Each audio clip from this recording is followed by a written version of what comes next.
থাকবে। আমার ছেলে তো ওই বয়স হয় না, আমার ছেলে গেছিল পরিবর্তন আনতে, পরিবর্তন দিয়ে গেছে আমাকে, কিন্তু আমার কলিজাটা দিয়ে চলে গেছে। আমার ছেলে আমাকে ঠিক পরিবর্তন দিয়ে গেছে, আমার বাপে যা চাইছে সেটা করে দিয়ে গেছে। আমার আব্বা নেই, ও 5টা 20 পর্যন্ত ছিল, কিন্তু পরে আলরাজি গেটে ঢুকতে দেয় নাই, প্রশাসনের লোকগুলো দেয় নাই, লীগ পার্টির ছাত্ররাও দেয় নাই, আওয়ামী লীগের নেতারাও দেয় নাই।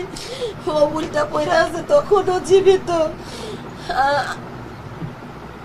ছড়া দিতে নেওয়ার পরে 20 মিনিট পরে ওরা ধরে, ওই 20 মিনিটে আর থাকতে পারে না, আর ঘুমাইতে পারে না, নিজের সাথে যুদ্ধ করে আমাকে বলছে, আমার ছেলে স্কাউট করছে, স্কাউটের ছেলেরা বলছে আমাকে তো আমার ফ্যামিলি কিচ্ছু জানায় না, আমার ভাই কিচ্ছু জানায় না, আমার স্বামী কিচ্ছু জানায় না। ও ছিল আমার কলিজার কলিজা, আমার 2টা ছেলে। আল্লাহ একজন এক একদিকে দুর্বল করে দেয়।